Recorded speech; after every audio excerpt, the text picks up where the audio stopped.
ओम शांति। 24 मार्च 2025 बाबा के महावाक्य। मीठे बच्चे, यह ज्ञान तुम्हें शीतल बनाता है। इस ज्ञान से काम क्रोध की आग खत्म हो जाती है। भक्ति से वह आग खत्म नहीं होती। प्रश्न: याद में मुख्य मेहनत कौन सी है? उत्तर: बाप की याद में बैठते समय देह भी याद न आए। आत्म अभिमानी बन बाप को याद करो, यही मेहनत है। इसमें ही विघ्न पड़ता है, क्योंकि आधा कल्प देह अभिमानी रहे हो। भक्ति माना ही देह की याद। ओम शांति। तुम बच्चे जानते हो, याद के लिए एकांत की बहुत जरूरत है। जितना तुम एकांत व शांत में बाप की याद में रह सकते हो, उतना झुंड में नहीं रह सकते हो। स्कूल में भी बच्चे पढ़ते हैं तो एकांत में जाकर स्टडी करते हैं। इसमें भी एकांत चाहिए। घूमने जाते हो तो उसमें भी याद की यात्रा मुख्य है। पढ़ाई तो बिल्कुल सहज है, क्योंकि आधा कल्प माया का राज्य आने से ही तुम देह अभिमानी बनते हो। पहला शत्रु है देह अभिमान।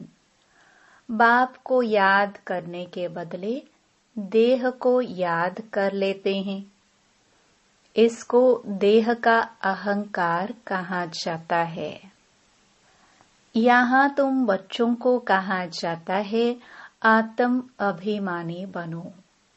इसमें ही मेहनत लगती है। अब भक्ति तो छूटी।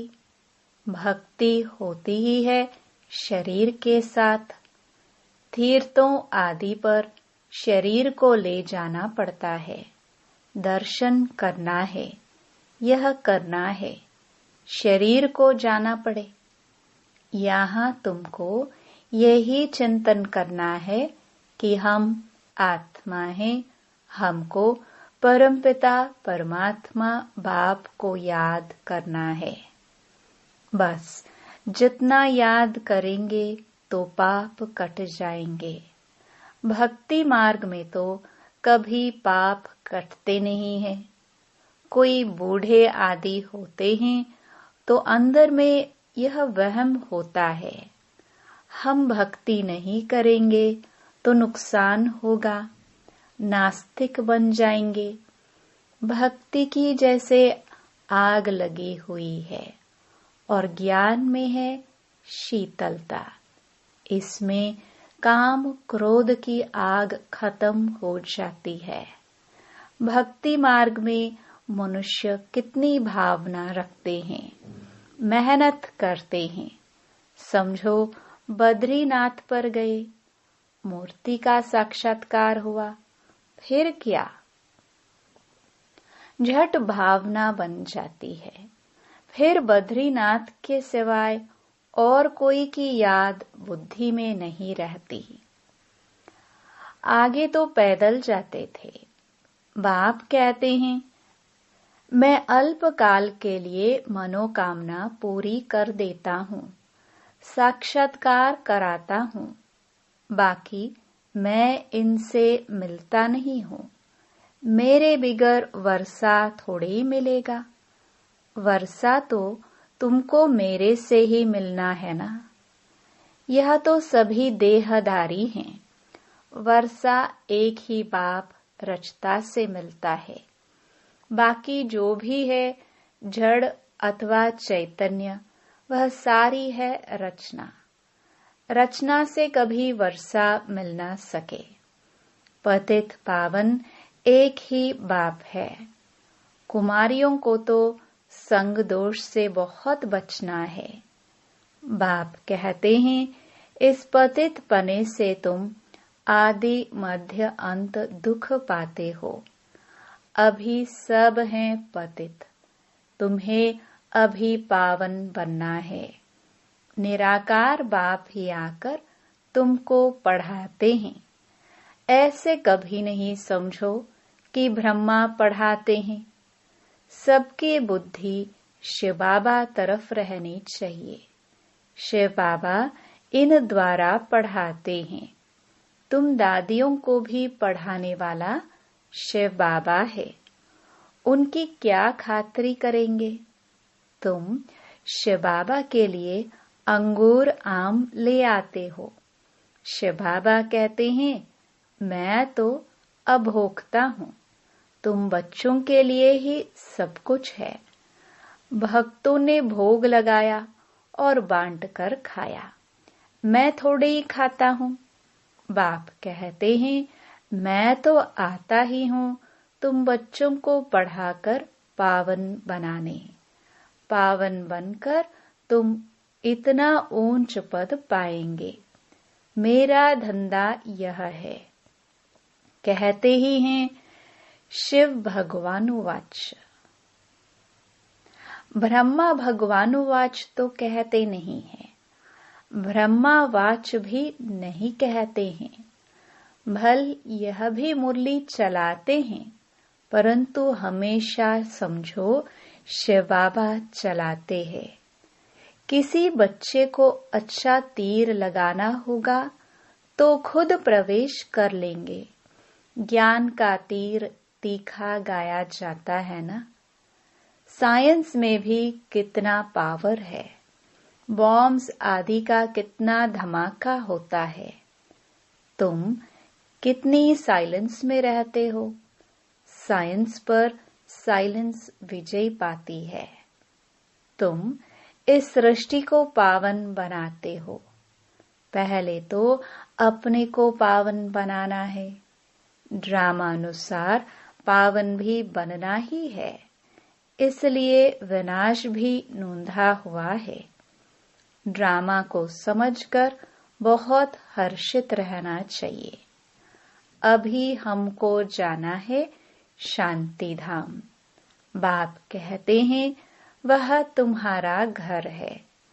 घर में तो खुशी से जाना चाहिए ना। इसमें देही अभिमानी बनने की बहुत मेहनत करनी है। इस याद की यात्रा पर ही बाबा बहुत जोर देते हैं। इसमें ही मेहनत है।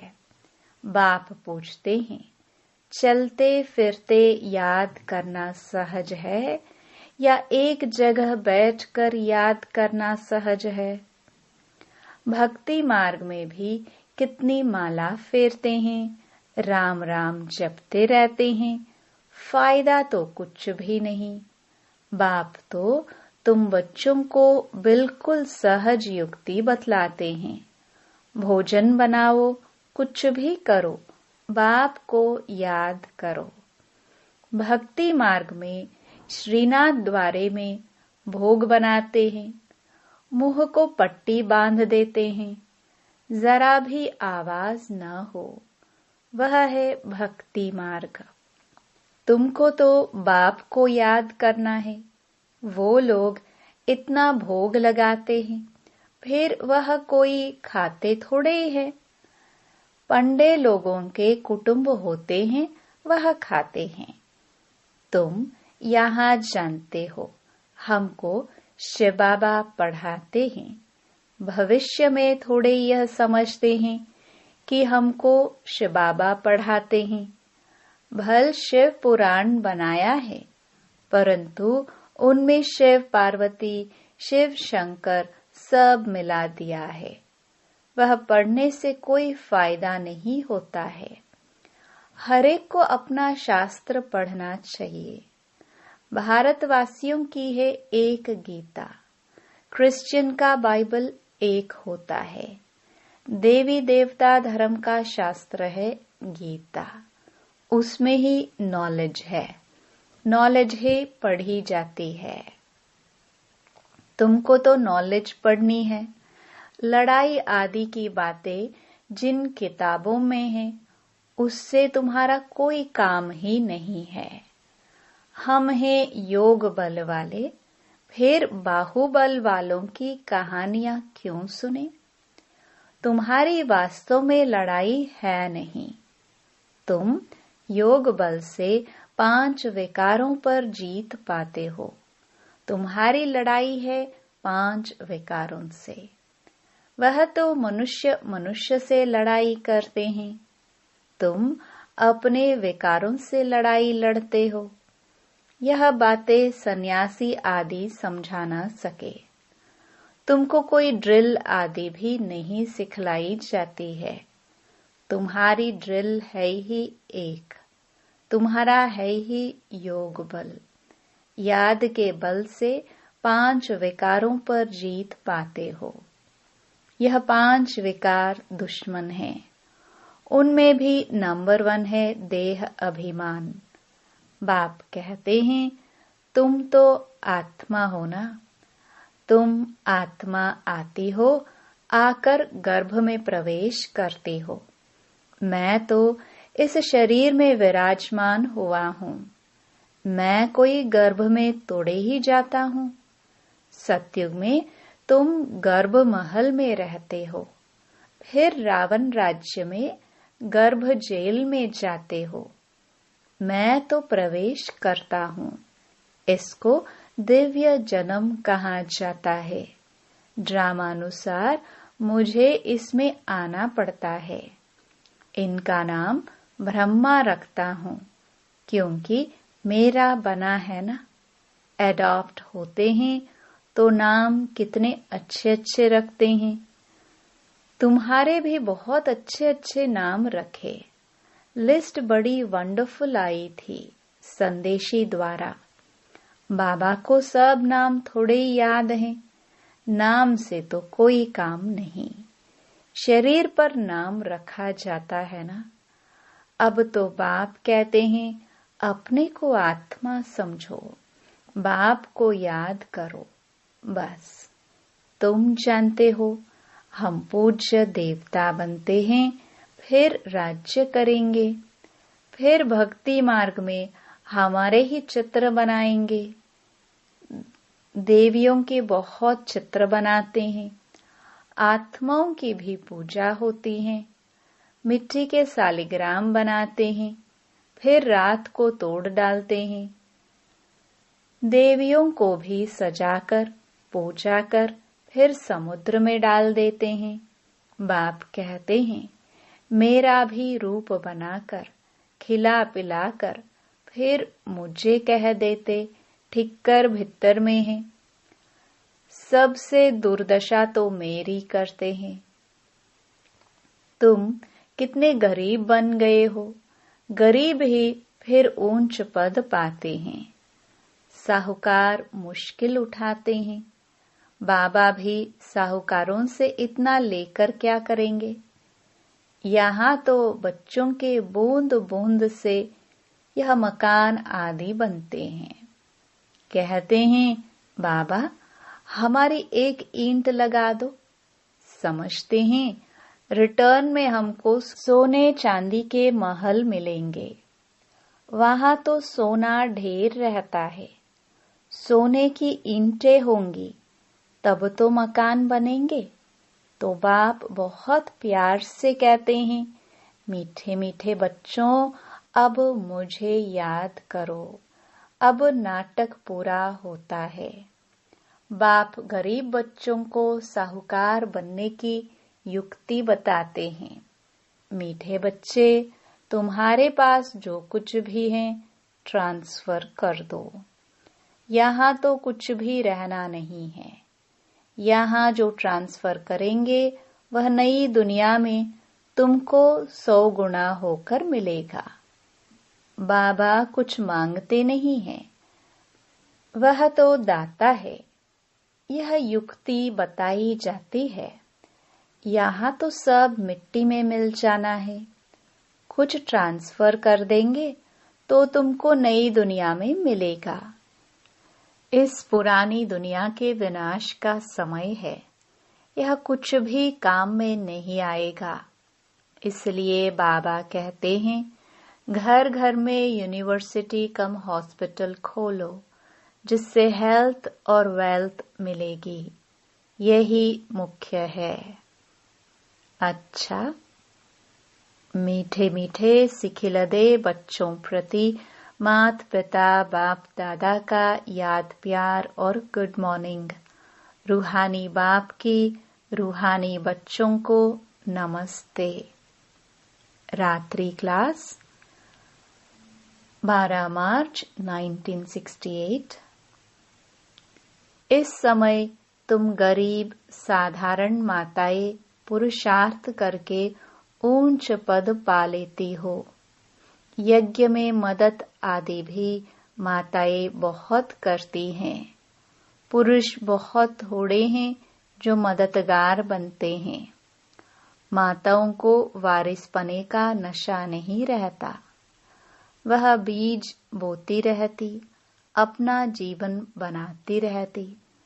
तुम्हारा ज्ञान है यथार्थ, बाकी है भक्ति। रूहानी बाप ही आकर ज्ञान देते हैं। बाप को समझे तो बाप से वर्षा जरूर लेवे। तुमको बाप पुरुषार्थ कराते रहते हैं, समझाते रहते हैं, टाइम वेस्ट मत करो। बाप जानते हैं कोई अच्छे पुरुषार्थी है, कोई मीडियम, कोई थर्ड।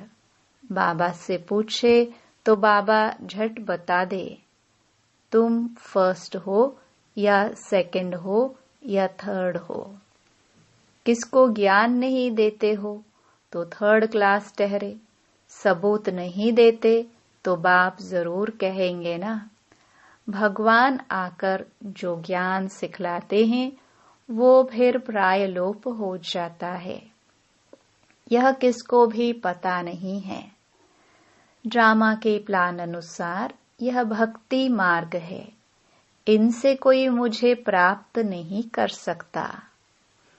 सत्युग में कोई जा नहीं सकता। अभी तुम बच्चे पुरुषार्थ कर रहे हो। कल्प पहले मिसल जितना जिसने पुरुषार्थ किया है उतना करते रहते हैं। बाप समझ सकते हैं अपना कल्याण कौन कर रहे हैं। बाप तो कहेंगे रोज इन लक्ष्मी नारायण के चित्र के आगे आकर बैठो। बाबा आपकी श्रीमत पर यह वर्षा हम जरूर लेंगे।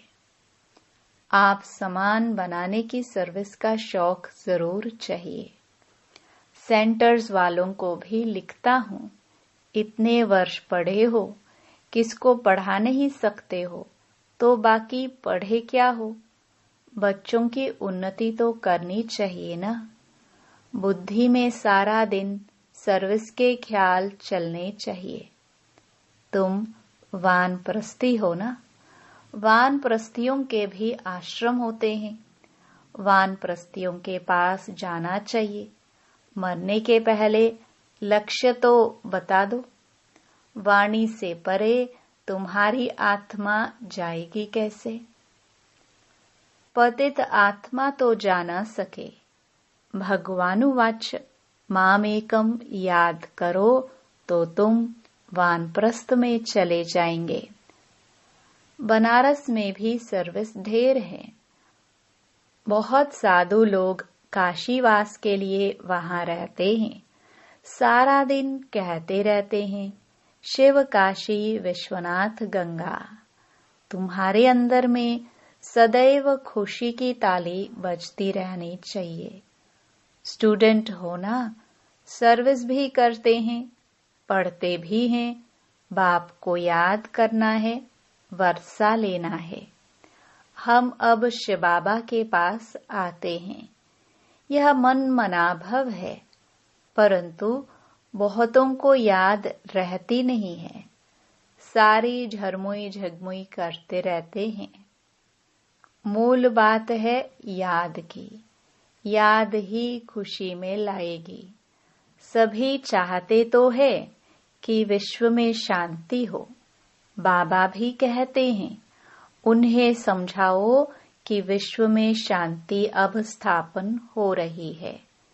इसलिए बाबा लक्ष्मी नारायण के चित्र को जास्ती महत्व देते हैं। बोलो, यह दुनिया स्थापन हो रही है जहाँ सुख, शांति, पवित्रता सब था। सभी कहते हैं विश्व में शांति हो। प्राइज भी बहुतों को मिलती रहती है। वर्ल्ड में पीस स्थापन करने वाला तो मालिक होगा ना। इन्हों के राज्य में विश्व में शांति थी। एक भाषा, एक राज्य, एक धर्म था। बाकी सभी आत्माएं निराकारी दुनिया में थी। ऐसी दुनिया किसने स्थापन की थी? पीस किसने स्थापन की थी? फॉरेनर्स भी समझेंगे यह पैराडाइज था, इन्हों का राज्य था। वर्ल्ड में पीस तो अब स्थापन हो रही है। बाबा ने समझाया था, प्रभात फेरी में भी यह लक्ष्मी नारायण का चित्र निकालो। जो सभी के कानों में आवाज पड़े कि यह राज्य स्थापन हो रहा है। नरक का विनाश सामने खड़ा है। यह तो जानते हैं, ड्रामानुसार शायद देरी है। बड़ों बड़ों के तकदीर में अभी नहीं है। फिर भी बाबा पुरुषार्थ कराते रहते हैं। ड्रामानुसार सर्विस चल रही है। अच्छा, गुड नाइट। धारणा के लिए मुख्य सार। पहला, संग दोष से अपनी बहुत बहुत संभाल करनी है। कभी पतितों के संग में नहीं आना है। साइलेंस बल से इस सृष्टि को पावन बनाने की सेवा करनी है। दूसरा, ड्रामा को अच्छी तरह समझकर हर्षित रहना है। अपना सब कुछ नई दुनिया के लिए ट्रांसफर करना है। वरदान, बाप द्वारा सफलता का तिलक प्राप्त करने वाले सदा आज्ञाकारी दिल तख्त नशीन भव। भाग्य विधाता बाप रोज अमृत वेले अपने आज्ञाकारी बच्चों को सफलता का तिलक लगाते हैं। आज्ञाकारी ब्राह्मण बच्चे कभी मेहनत व मुश्किल शब्द मुख से तो क्या, संकल्प में भी नहीं ला सकते हैं। वह सहज योगी बन जाते हैं। इसलिए कभी भी दिल शिकस्त नहीं बनो, लेकिन सदा दिल तख्त नशीन बनो। रहम दिल बनो। अहम भाव और वहम भाव को समाप्त करो। स्लोगन, विश्व परिवर्तन की डेट नहीं सोचो, स्वयं के परिवर्तन की घड़ी निश्चित करो। अव्यक्त इशारे, सत्यता और सभ्यता रूपी कल्चर को अपनाओ। जो प्योरिटी की पर्सनालिटी से संपन्न रॉयल आत्माएं हैं, उन्हें सभ्यता की देवी कहा जाता है। उनमें क्रोध विकार की इम्प्योरिटी भी नहीं हो सकती। क्रोध का सूक्ष्म रूप ईर्ष्या, द्वेष, घृणा भी अगर अंदर में है तो वह भी अग्नि है, तो अंदर ही अंदर जलाती है। बाहर से लाल पीला नहीं होता, लेकिन काला होता है। तो अब इस कालेपन को समाप्त कर सच्ची और साफ बनो। ओम शांति।